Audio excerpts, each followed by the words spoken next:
Thank you, Ramasika, for the comprehensive explanation and background as to where the Data Protection Act emanated from. At the heart of your deliberation was to continuously underline the importance of consent from the digital citizen. If you know that you are part of the digital economy, be it on a personal basis or as a company or a business, please keep yourself abreast of what the Data Protection Act means. Like I said, government and BTC have always been partners, and we've brought all the relevant partners to come and discuss and empower all the people in terms of what to expect with this key legislation. It is coming into effect. Ramasika has talked about a commission that is gaining steam and traction in terms of being operationalized. But as BTC, we are pioneers, and we always want to make sure that we are ahead. Currently, I'm going to be bringing in Seneo on stage to come and unpack further what is happening within Botswana Telecommunication Corporation in terms of making sure that the products and services are indeed aligned to the Data Protection Act. Seneo, kindly come on stage.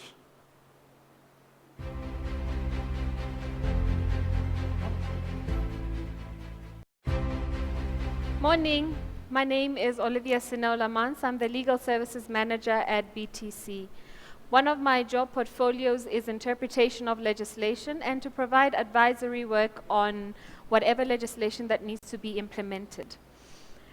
Today I've been given with a very complex task, and that is to inform you on the impact of the data protection on cloud services. The Data Protection Act is a very interesting piece of legislation, but very complex. And I say this because the digital economy is growing at a large sphere, and this has led to transmission of information, both personal and otherwise, at a large scale.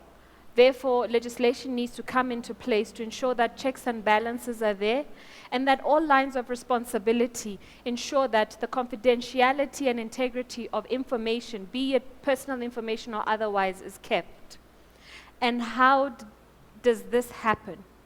Well, we've got the Data Protection Act that Mr. Masicha just spoke about, and it talks about how personal information can be kept protected. This can be done through processes and systems, by organizations ensuring that their contracts, policies, procedures, and practices are in place. Now, contractual obligations are not as straightforward as it may seem. It's not only about signing a contract saying, I'm here to protect your personal information. It's about ensuring that your clauses are neatly tied to ensure that, indeed, protection of your data subjects' information is kept. Policies whittle down all the way to your employees.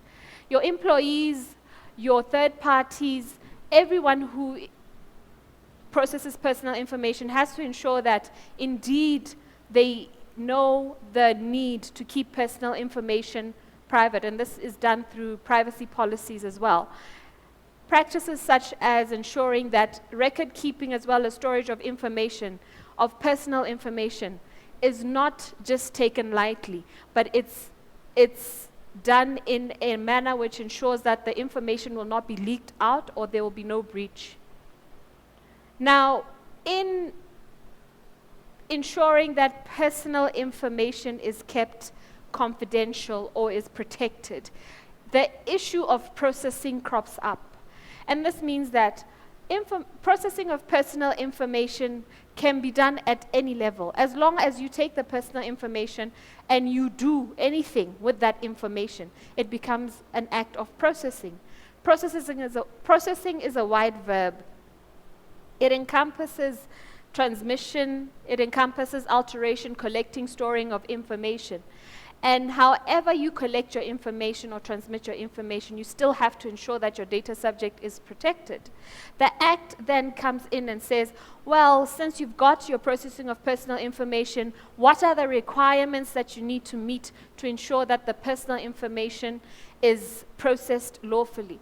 Well, You have to ensure that your information, personal information, is processed transparently and fairly. Now, the word fairly and transparently for me coincide, because when you are transparent, you're being fair to your data subject, and you have to ensure that you inform them of the reason why you're processing information, for what specific purpose, for how long are you going to keep the information. You have to be as open as possible with the data subject regarding this. And lawfulness means that it has to be done within the bounds of the law.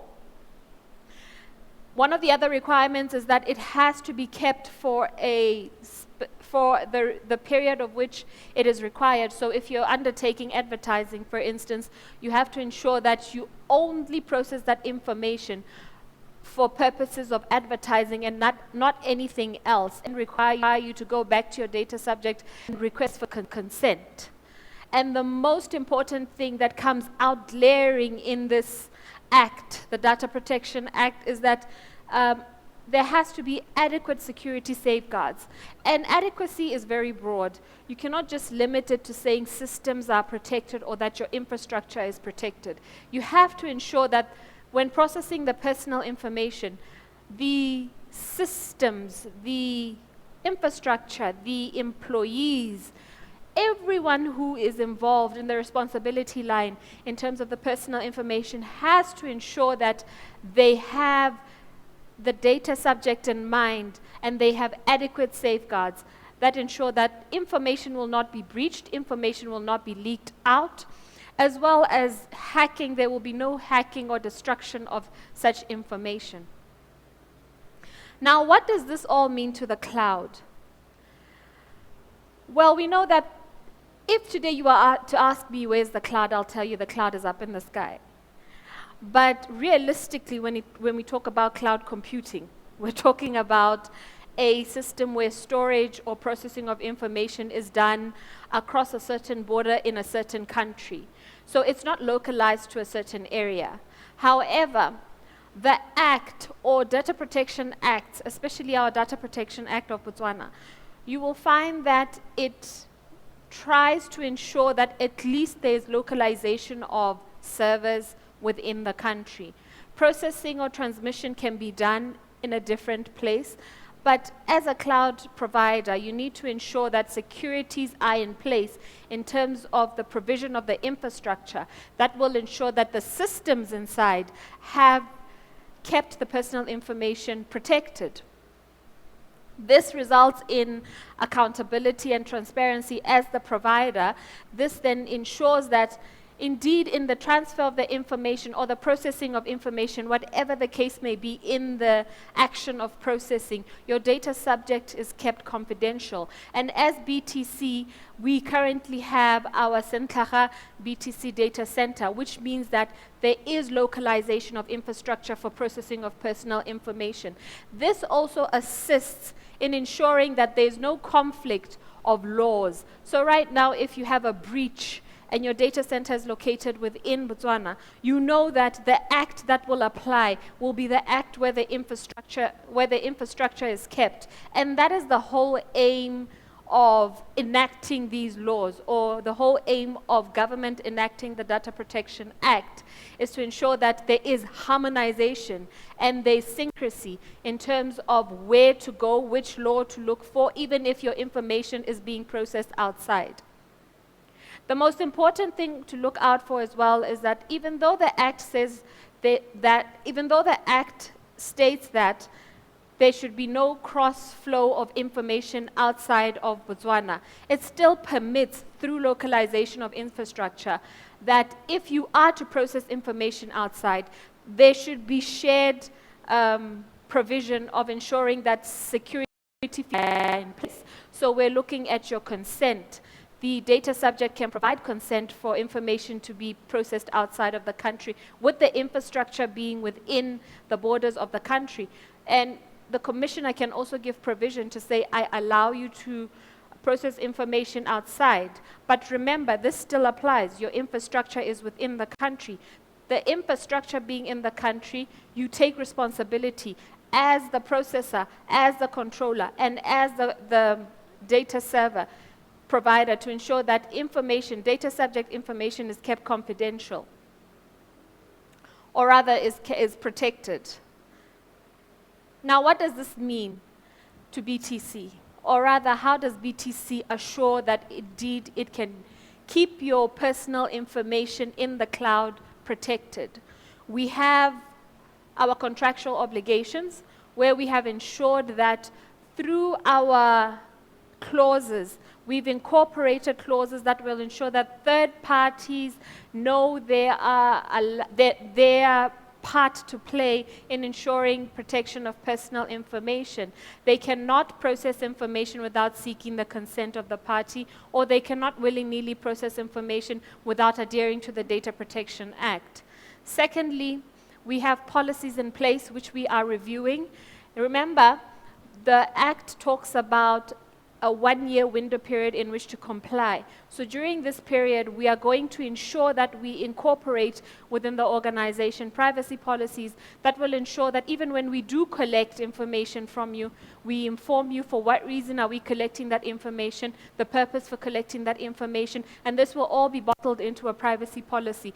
That will be ensured that it is whittled down to the employees, and the employees will know that they are not to collect information for any random purpose, but they must notify they must notify the data subject.